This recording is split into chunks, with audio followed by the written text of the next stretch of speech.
Sara ako ngayon. Kasi Oo. nakikita ko naman, sino ba ang lalaban sa candidate ni Marcos na Oo. pwedeng manalo? Di ba si Sara lang? Oh, ganun. Mag-dreaming na lang Ah, yan si Risa Ontiveros oh. pero hindi siya mananalo against Sara. Pero ma'am, aaminin po natin base sa survey ng Okta Research, malakas po ang tambalang Lenny at Tulfo. They could actually beat the tandem of Sara and Amy Marcos. So bakit hindi na lang kayo sumuporta kay Lenny dahil kahit papaano ang intindi ko si Madam Lenny ay dilawan naman dati.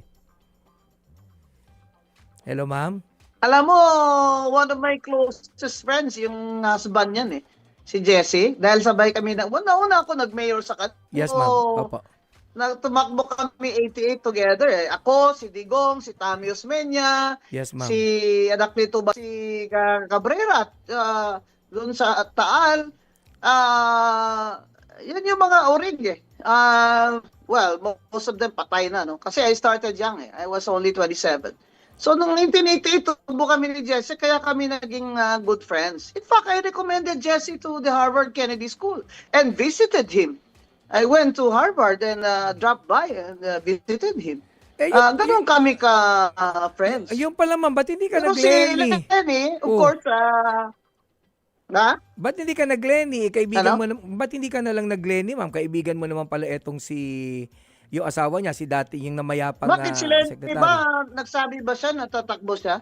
Paano Wala naman siyang sinabi na tatakbo siya. Sara Duterte was already declared. Paano po kung magde-declare si Lenny? Sino pipiliin nyo? Ha? Pag nag-declare si Mayor Lenny, Nagsabi na ako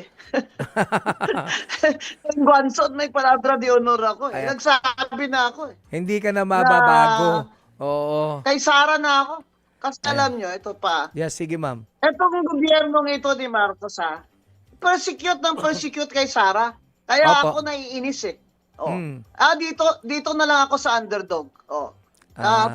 Fight tayo against Marcos.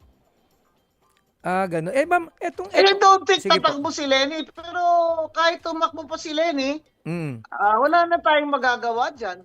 Kasi nakapili ka na. Mahirap yun Oo. I don't think magmamarcos din si Lenny. So, anong gagawin ni Lenny? Mag-ano siya? Mag-independent siya? Three-way fight again? I don't think she'll do it. Paano kung Because na-traumatized na yan siya.